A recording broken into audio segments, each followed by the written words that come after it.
Kisah Nabi Muhammad SAW bagian 34. Syahidah pertama dan surga untuk keluarga Yasir. Syahidah pertama. Sabar, demikian sabda Rasulullah SAW, setiap kali para pengikutnya mengadukan penderitaan mereka. Saat itu memang tidak ada lagi yang dapat diperbuat selain sabar sampai mati.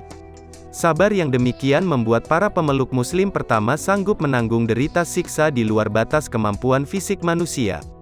Habab bin Al-Arad pernah meminta agar Rasulullah SAW berdoa kepada Allah dalam menghadapi penindasan ini. Mendengar ini, Rasulullah duduk dengan wajah merah padam seraya bersabda, "Sungguh telah terjadi sebelum kamu. Ada orang yang disisir badannya dengan sisir besi hingga dagingnya mengelupas dan terlihat tulang-tulangnya. Akan tetapi, ia tetap teguh memegang keyakinannya. Allah Subhanahu wa Ta'ala akan menyempurnakan urusan ini sampai seorang penunggang kuda berjalan dari sana ke Hadramaut dan ia tidak takut kecuali kepada Allah.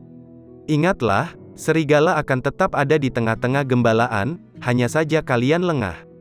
Sumayyah adalah ibu Ammar bin Yasir. Beserta suami dan anaknya, Sumayyah disiksa karena mengikuti ajaran Rasulullah. Ia diseret di jalan-jalan kota Mekah, lalu dilempar ke padang pasir. Pukuli dia sekuat-kuatnya, perintah Abu Jahal. Sumayyah pun dipukuli sampai pingsan. Kejadian ini dilakukan berulang-ulang selama berhari-hari.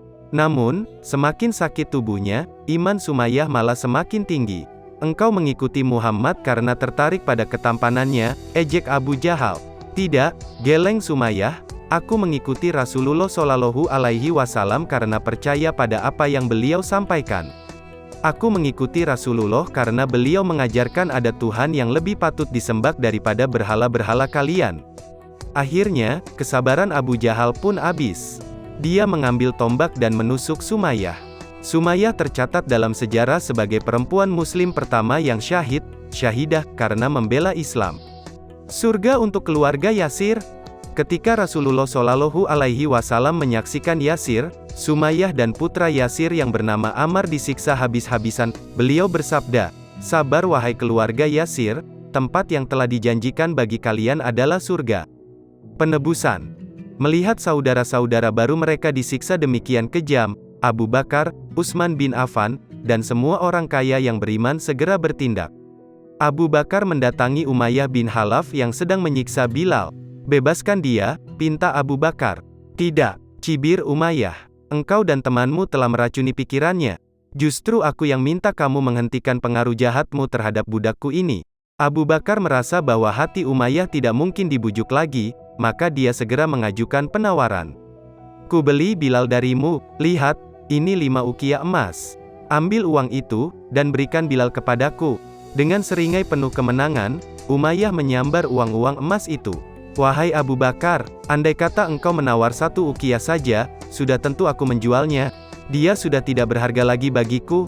Wajah Abu Bakar memerah, bukan karena marah, melainkan karena dipenuhi rasa bahagia bisa menolong saudaranya yang tertindas. "Jangan hanya 5 ukiah, ujar Abu Bakar sepenuh hatinya, "andaikan engkau menjual 100 ukiah pun, aku akan tetap membelinya." Kini giliran wajah Umayyah yang memerah. Terbayang keuntungan yang akan didapatnya seandainya ia menawar lebih tinggi lagi. Abu Bakar yang baik hati kemudian membebaskan Bilal. Tidak berhenti sampai di situ, beliau pun terus menggunakan hartanya untuk membebaskan 5 kaum muslimin lain yang tengah disiksa. Budak terakhir yang dibebaskan adalah budak milik Umar bin Khattab. Orang-orang Quraisy mengejek Abu Bakar, alangkah sia-sianya Abu Bakar itu.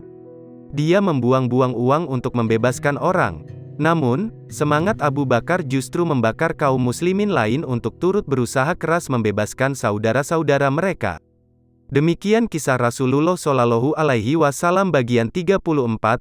Tonton terus video lanjutannya hingga selesai supaya kita mengenal baginda Nabi Muhammad lebih dekat lagi. Semoga ini menjadi salah satu upaya pemantasan diri untuk mendapatkan syafaatnya kelak di akhirat. Tentunya tidak hanya mengenal kepribadian Rasulullah tapi juga melaksanakan perintah Allah dan Rasul-Nya serta menjauhkan diri dari perbuatan dosa.